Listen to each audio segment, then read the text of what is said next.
Oye Toye. Et puis toujours lancé les buts double concert à Kinshasa.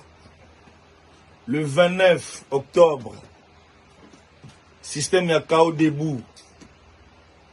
Nakati à stade Omisport Imika. Le 25 décembre, na stade Omisport Imika. Mais concert ya c'est le autre ebike soka beti concert tato ba maman le ki ba okota matata mwasi ba okota papa kulutu pe ba okota baba na quartier na ba ami de l'école o ba vivre là ba okota Pour na webi soki no moni stade judo basket et beta Imika fona beta le 29 le 29 septembre octobre et puis le 25 décembre na Imika na c'est le conseil gratuit. Koya na Imika te. C'est le copina yo. Koya te na Imika e. Azelo côté. À niveau monnaie, il tient na qualité. O luka na kokate, o kosilisa mo pété. A garder bandi na e. A mela ba bombe na una na poto na mela amelango. À niveau mona bango. c'est le mela bombe te. Amela ka drogue mama na tokoto. C'est le te. Nga na otalisa yo ko boya ngo. Na ebila bulu wana te. Ya amela ka ngo. Amela ka bombe, amela ka drogue. Atikana. C'est moi nini. Bibi jimne beto na to beta ko boye. Beta ko. Dima. C'est le kitana yo. Kenena yo. Je vais vous présenter l'IMCA, je vais vous présenter l'intérieur de l'IMCA, place ici le Scram à lobby qui est noté à Kobeta concert naye. Baï Kongomani, awa tozana kati IMCA bozomona.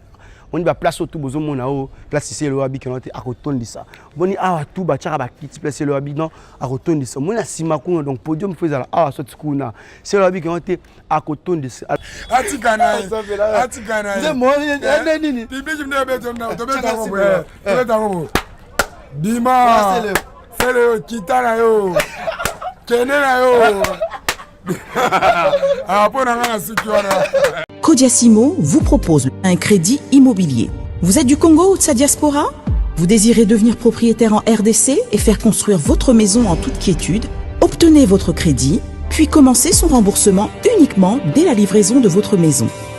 À la Cité Kimia, nos maisons seront toutes construites aux normes internationales. Située à seulement 25 minutes de l'aéroport de Njili, 10 minutes de Safari Beach, au cœur de cette cité moderne, vous y trouverez aussi un centre commercial avec plusieurs commerces de proximité. Nos bureaux sont situés au 173 avenue Mutombokachi, dans la commune de La Gombe, référence rond-point Forescom. Venez dès à présent réserver votre lot dans ce nouveau havre de paix à Maluku, ce nouvel Eldorado au Congo. Kodiasimo, la meilleure adresse pour construire la vôtre. Je suis Enoch Binta, je suis tonton H. Je suis un tonton quinois, un tonton mignon, un tonton mbiji. Votre jeune journaliste d'investigation. Mon travail, c'est de vous informer en temps réel. Mon travail est pour Nakoye Bisabino Mami Makota dans l'actualité musicale. Très chers fans de tonton H, très chers abonnés de Congo Mokili, merci pour les appels. Merci pour les commentaires. Mon travail, ça marche avec vos commentaires. Mon travail, ça marche avec les appels. Le numéro que vous voyez là, appelez-moi, appelez-moi, appelez-moi, appelez-moi. Parce que mon travail, ça marche de pair. Ça nous motive de bien travailler, ça nous motive de faire ces boulots comme il faut. Là, je suis au sein de l'IMCA, à l'intérieur de l'IMCA, là où c'est le Scram va livrer ses deux concerts le 29 octobre ainsi que le 25 décembre. Alors tellement je suis un investigateur, j'ai trouvé bon de faire cette émission ici, cette interview ici au sein de l'IMCA. Je vais vous présenter l'IMCA, je vais vous présenter l'intérieur de l'IMCA, place ici le Scram à lobby qui est noté à Kobeta concert naye. Baï Kongomani, awa tozana kati IMCA bozomona. On va place tout bozomona o place ici le wabi qui est noté à Kotondisa. Boni awa tout ba tchara ba kiti place le wabi non à Kotondisa. Mona simakuna donc podium faisala awa sotkuna. C'est le wabi qui est noté à Kotondisa. Alors qu'est-ce qu'on va faire aujourd'hui?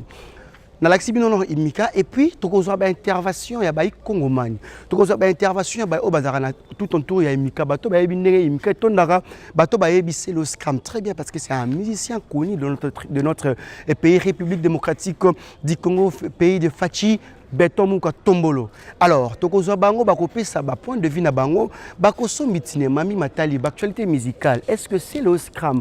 Pourquoi seulement a préféré abeta concert wana date moko la faili pour le 29 octobre? Est-ce que c'est le scram? Pourquoi seulement a préféré abeta concert wana date moko na héritier Watanabe? Ce sont des questions et au sala oh tokozana nango na kati ya émission oh. C'est le scram yakala na lelo. Est-ce que équilibre par rapport à le 29 décembre et le 29 octobre? Est-ce que Ekosimba? Est-ce que tu peux répondre à l'invitation à Célio? Bah question to kotuna yango o botala imika. Botala imika malamu. Tala imika Arnold Van. Je l'anga pena imika ngamo d'ailleurs je suis maître. Donc biso ngamo journaliste et un maître. Imika on a bien très bien na gagné ba combat na na kati imika. Na beta batu belé na kati imika nde bozomo na imika oyo ba yebi donc ba compétition tout ya fang diongo to beta batu belé na kati imika donc judo club Saint-Christophe na Mbinza. Merci beaucoup pour ba biso to yebi imika très bien to bunda moi trop to gagner pe biso mais to gagner mingi. Donc voilà un peu. Alors on va questionner des gens aujourd'hui. Alors sans plus tarder, je vous laisse entre la main de Arnaud Van, mais aussi, sans oublier, je vais dédier cette émission à toi, depuis quelque part, patron, Merveille Mapangala, ainsi que le boss Alain Serge Kouzikessa. Big up à toi les boss, suivez. Alors, très cher abonné de Congo Mokili, très cher fan de Tonto H, essaye de nous faire un terrain. Pour que tu aies vie par rapport à concert, il y a c'est le annoncé qui va concerner le 29 octobre na kati ya Imika, annoncé sous concert le 25 décembre na kati ya Imika. Puis bongo le 25 décembre zali mokolo ya concert ya héritier Watanabe Robert un stade de Martyr. Le 29 octobre aussi zali concert ya monene ya Fali pour Robert un stade de Martyr. Est-ce que c'est Léo terrain lokola ya Imika, salle lokola ya Imika? Est-ce qu'il y a retourné sango? Est-ce que va répondre? Yango to kiti na terrain, to tuna bayo baza côté ya Kalamu, bayo bayebi Imika très bien papa Mbote. Bonne santé. Santé normale. Nakoyeba kombo. Kombo na Junior Ngondala. Papa Junior Ngondala.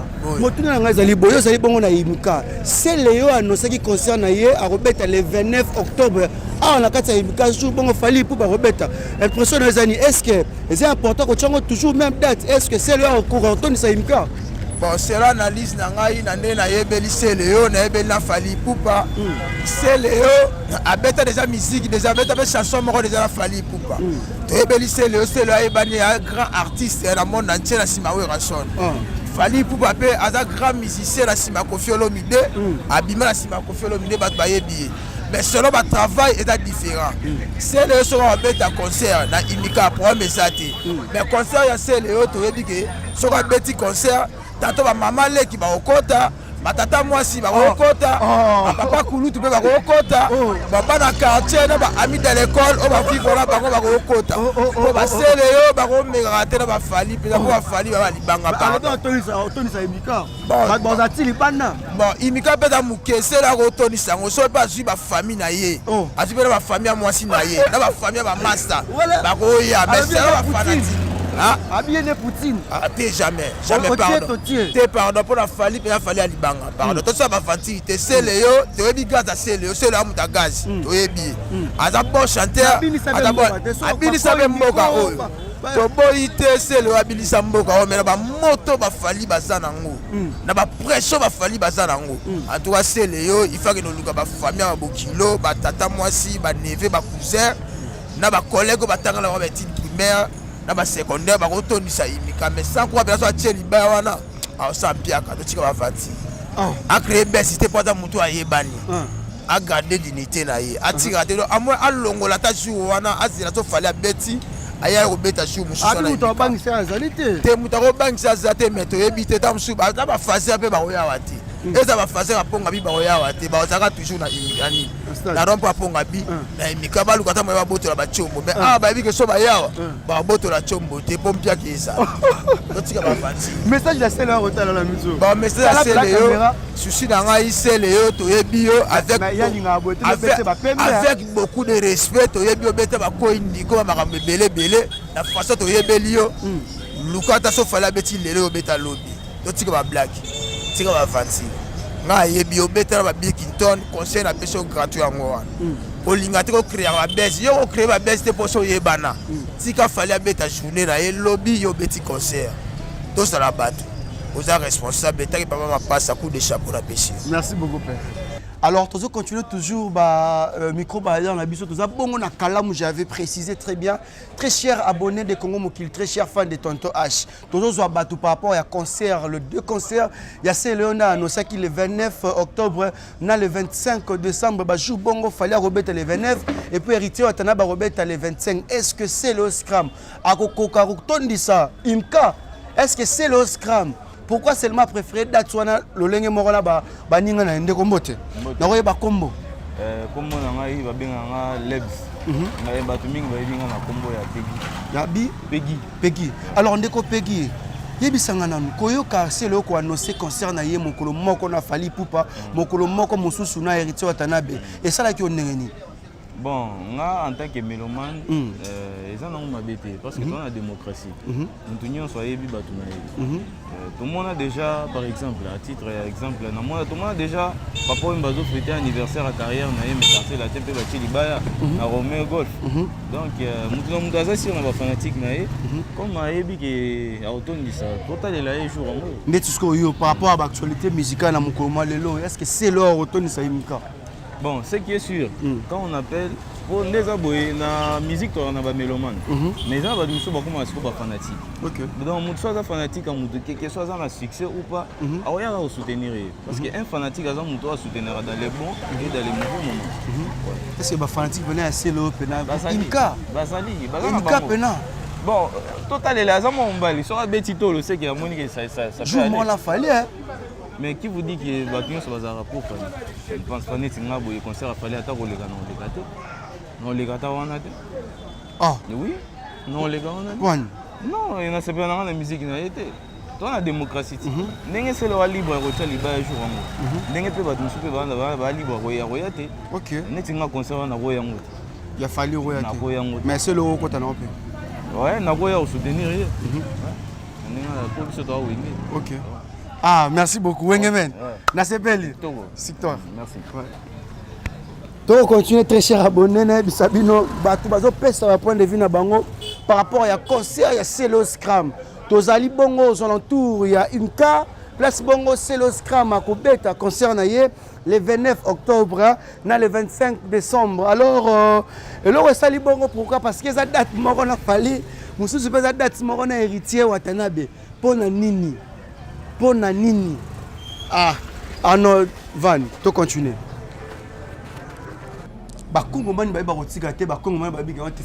J'étais tellement entouré de gens, parce que moi, je suis à Kinshasa, et j'attendais comme moi. Comme on héritier Kossi. Héritier Kossi. Alors, on est héritier Kossi. Bon, on a qui que c'est le annoncé qui concerne le 29 octobre dans Katia Imika, annoncé ce concerne le 29 décembre, le 25 décembre dans le stade de Marty. Jour où on a fallu, jour où on a héritier. Malheureusement, ils n'ont pas peur. C'est le conseil gratuit. Quand on a Imika, quand on a dit au lingo que soit sous Bakulune, on a eu un bango sous Baboma sous Batuna Imika. Toboyi Imika. Toluka indépendance, mais Toluka indépendance au Boma quitter. C'est le copinayo, Koyate na Imika, c'est le Ondoki. Opumwa, Koyate. Alors, tozali bongo karana en face ya Imika, ba Kongomani ba kotika te po ete ba sombitine. Mami matali makam oyo. Est-ce que motu nezali boende kombote? Mbote. C'est le scram annoncé concernant awa na kati ya Imika. Le 29 octobre, date on a fallu annoncer ce concert le 25 décembre, date on a hérité Watanabe. Est-ce que c'est le yo? N'a pas date au Tetouan. C'est le Yakana, c'est le est-ce qu'il y a Okoka, mais c'est Poutine. Bon, merci pour la moto. On a appelé nos anciens. Si vous avez annoncé la date, tu as pas un album Nini. po ala yemba na okala ayemba sute appel album na marché ayemba la biso nini to appel orchestre to chaka pe sukate to ediende animateur na auto album na état d'esprit qui banze monete na yokite ebeta wapi na changu beka la centre ville na yoki atika na préparer ne mususu atika muninga wenye na ne na ye ya préparer ba ne sebele oya ko beta ya zelika na ne muninga na mwa muninga nde ya préparer beta aluka ne na ye ba ne sebele ba mwa sebele kana mwa muninga nde yolingo beta osanya ko alobi otie to tie akokata mutie ayepe na balance apesete amutie apesete so ba koimbiko bana kala wana maison mère ba monzemba to bina ba kumba ba monzemba amutie akokata atika na ye atika neno aji public ebete maboko ba bima neni public ebete maboko na ba bima osa ulo desamo atika na ye neni public mne ebete na to beta ngo bima sele kitana yo kenena yo merci beaucoup. Tozo batu ndomote. Mbote ndeko. Boni santé. Kitoko. Yoko molani. Kombo Yabo. C'est le lobby qui est bongo le 29 octobre rotondisa imika bino boza batu bozana imika. Au moins on est bon, ya normal pas tondisa imika po batu nyo to Congo te ba ki martyr hein. OK. Ah bon? Pour ngai c'est le hasard artiste ya kala bandi musique leloté ana expérience en musique aza pena ba fan ne ope balingara e malgré fali wata baleke na population mais c'est le na population pour asal musique leloté ana expérience en musique tant ba fali ba luka ba renier c'est le pas regnara déjà mais ba fali ba yende ko dominer génération nyonso avantage na bango wana fali nga ko bude te na ko bunga te le bata zombie obo ya fali bo maboma mais ça c'est le abo inefalité c'est le onde appliquer journée na ye abeta même jour na fali di poupa même jour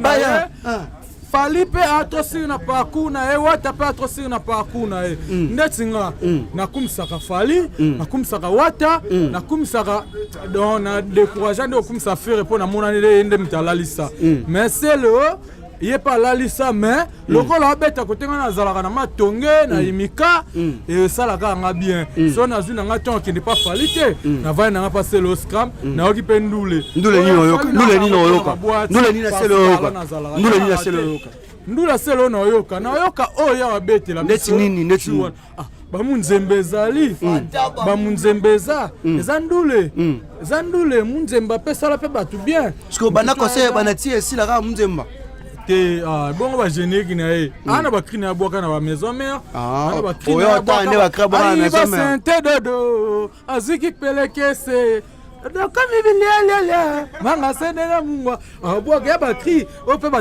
yoka pe ba sepela nango donc ba artiste différence c'est ça rapport niveau comme différent mais bango tu ba artiste na Congo merci beaucoup alors ne ko to continuer ne ko nga imbote. Non, c'est pas au téléma, moi aux au téléma. Voilà, yo pena faut téléma, pena aux pena artiste. Na mon artiste, et tant qu'artiste faire c'est le scam Robert à un stade de Robert na Imka, date morona Fali Poupa, c'est le Robert sous le 25 décembre date morona héritier Watanabe. Motuna ngazali est-ce que c'est le scam? Il y a les lots à retourner ça Imka, est-ce que Batbaruki ma wata, baye pas na est-ce que Batbaruki ma Fali, baye pas na mon réponse est ça par là. Et d'abord c'est le moula mabé, moule béba. Donc il écoute voilà. Au moment moi c'est le atika, yete ko wataleki. Atika. Pour moi les azuma muna été. Ya zalaka kala. Kilelo. To betela kilelo. Di kalate. Ki kala mabé. Papa kala bakufi. To beta de lelo.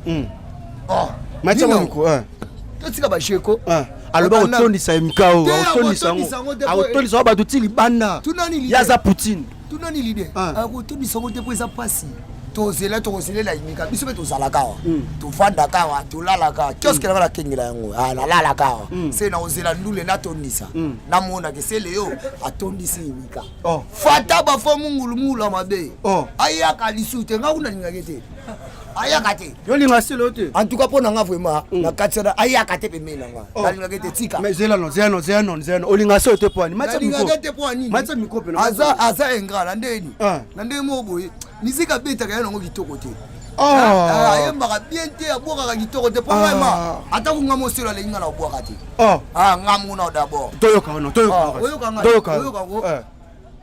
litukala magala babalani po babelisa bilei naleki ya lwa ye utasima bakisi tosala boye venduleman va animateur bayebake na improviser lo mo boye opesa neti sele yo conseil napese conseil sele yo tika na yo yaya tika na yo yaya tika makambo ozoluka lobi ekosukelo mabe maboko pour l'artiste. Merci beaucoup. Il y a l'ambiance qui se passe ici, très cher abonné de Congo Mokili. Toto zwa batu na ebisu ba tondelinga ba bi ba bezo oloba. C'est le scam robeta bongo na kati ya imka. Naza ali banda imka toto zwa batu. Est-ce que c'est le scam a retondisa imka? Est-ce que c'est le scam? Concert wana dato a cheza, il faut même important ko cheda tola ndeko. Yo vandi boneni. Ozo sepela mam c'est le sala na moni c'est bon. C'est le nene. C'est la non. Baninga mabi. C'est le nene. Matama micro, c'est le nene. C'est le Azali ex animateur ya Wiranson, c'est le Azali yemoko akoma leader. Ato ça fait nzembo album état d'esprit abinisa biso na ba. Oh. C'est le lamboko yeba été. Na yebi été na tikalo moni été na. Oh. C'est le animateur, musicien moko na biso Congo. Ngana yebi ba animateur niti ba Bill Clinton. Baba. Nani? Ba brigade. Banani. Ngana yebi c'est le nene. Bon, annoncer oh yebi wana ta bien annoncer robeta concert na kati ya nini oh. Concert. Robeta concert. Concert ni. Le 29 octobre, na kati ya Imika. Imika yebi ete. Oh. Wabi lobela na yebi ngote. Be rotondi sango. Na yebi ete. Boso ba bengo na concert c'est le yato. C'est le yo. Est-ce que moi na mo bo ko bima ya 3 ans pour tourner c'est le yebi. Botika ba concurrence mususu. Ouais ba journaliste botia biso na ba confusion c'est Léo Scram, mais c'est Poutine. Antika Boyeko. C'est Léo Scram, c'est Léo Scram. Mutayemba, Monzemba, Mutabini, c'est ba koimiko, ba koma l'école. Est-ce qu'il y aura moyen que au matela ma volume pour combo zolo bana makambo lo bana comprendre. Na mati sous volume, c'est Léo Scram. Ex-musicien Yahweh Ranson abinisa biso Congo mobina yepe mutabinisa biso nzembo na ye koimiko ki wana koimiko ibe opete koimiko animateur ya Wenge c'est Bill Clinton na yebi ba brigade na yebi mwana na koma na Luanda na komo betela biso ba concert na Luanda na nani Prince d'Angola, il paraît-il Prince d'Angola. Il est peine à Yébeka Sima. Ayemika DG et ce toi générique à Pam. Aux hommes Tawenge. Wenge Tongo. Tongo Bouré, c'est le Tepena. Olingande, c'est le Tetonen. C'est le Nanyango. Bon, il s'en reste. Bon, tout sur la PMB, Olingande, c'est le dépôt de Matsamiko. Aux Obanga, c'est le haut. Vous comprenez que je solo là na mutu je expliquer au clair que na yebité o lukela na musicien mususu ko ayeba niveau Héritier abeta le 29 octobre le 25 décembre pardon Fali pour abeta le 29 octobre oh wana aigle kasi bacheli bino libaya na nani passez le bon ça la c'est le bacheli bino libaya Aliba, c'est là. C'est là mungulu amabe, fo mungulu fataba. Fo mungulu là. Na tikala moneke na vina nga. Nga na yebi Bill Clinton ancien animateur ya Wenge. Fali Aigle. Voilà, tu vas continuer toujours par rapport à interview na biso, tu dis peine de ronde kombote. Mbote. C'est le annoncé concernant la date on a fallu pour le 29 octobre. Il y a Robeta à Nakati, il y a Emika. Le 25 décembre, pas Robeta à Nakati, Emika. Tandis que Ritual à Robeta le 25 décembre, Nakati Stade de Mars. Au moins on est. Namoninga esimba te pa nem taba drogue banini ambela na ba bombele na poto atika mbruye bango c'est le yo azam taba drogue ya tokoto c'est le scram aza tokoto amela ba bombele na poto aza niveau mona fali ne risete oh mais c'est Poutine c'est normal aza tokoto alobi otie totie azo banga te ke o soki aigle o banga te soki ritier azelo côté à niveau mon héritier na falité o luka na kokate o kosilisa ngo pété a garder bandi na ye amela ba bombe na una na poto na mela amelango à niveau mon la bango c'est la mela bombe te amela ka drogue mama na tokoto c'est l'hôtel nga na otalisa yo ko boya ngo na ebila bulu wana te ya amela ka ngo amela ka bombe amela ka drogue elo ni la saki ya mela bombe mela drogue c'est le amela ngo biso ebi abenda ngo banini na zolo par rapport à swene à lisunda zalaka tina maison mère aye kutu munena aspect sur ce mati a voyager bikena ke nazo ya kin donc akoma stable au type aussi sanda kuna awa tout ça bon moni so munene po ezala ba bombe mosusu ba mo tia vitamine o mam to amela bombe akonda te awaka munene ngasilisi kana. Voilà, très chers abonnés. Bolandi, intervention à Batou. Bolandi, comment est-ce que dans mon tapé si point de vue nae par rapport à concert, il y a c'est le scram au Kobetama. Ah, on a quatre Emika. Bomoni, naïf Sarabino, moi je suis le journaliste d'investigation. Je suis descendu sur le terrain. Bozomo on a quatre c'est-à-dire Emika. Bozomo on a déjà. Alors, tout comme Nasuka intervention à Bisso. Ah non, c'était vraiment chaud, c'était vraiment chaud, c'était vraiment chaud. Dans mon tapé 6 points de vue par rapport à concert, il y a c'est le scram. En tout cas, merci. Merci Nabino, merci pour les commentaires. Merci aussi pour le message, pour les appels. Ça nous fait tellement du bien. Il y a Nabino, sur le Nabino, commentaire, appel, numéro, on a besoin de tu as besoin de commentaires en privé. Benga numéro, pesa point de vue, on a aussi un sala. Alors ça en tout cas parce que notre boulot au Tambola Bongo Nabino Baï Congo Mani partout dans le monde en tout cas. Merci beaucoup. Merci à toi derrière la caméra Arnaud Van.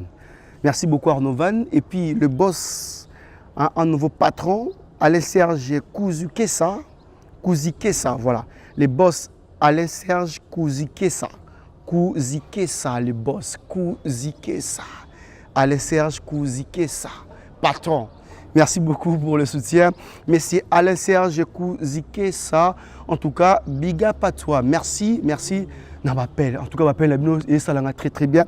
Merci pour notre coordonnateur. Tu es Mika Bapesina na koti kitoko ba binga ki trop côté ma na sous maître. Ba bi na beta ba te belé a. Donc on a beta na gagner moi belé a na Mika. En dehors de la journée, c'est toi pe sous ba maître donc mystique. Big up à toi, le boss Merveille Mapangala, un patron, comme moment à kilo Merveille Mapangala. Big up à toi, le boss Merveille Mapangala. Clin d'œil aussi, clin d'œil à toi, Élysée Noah, depuis Londres, de Brown Lady. De Brown Lady, big up à toi, de Brown Lady. Alingarona Tina Élysée, big up. À toi, une personne très bien, elle parle bien, elle est aussi bien, elle s'est aidée, donc Élysée, big up à toi depuis Londres. Et pour finir,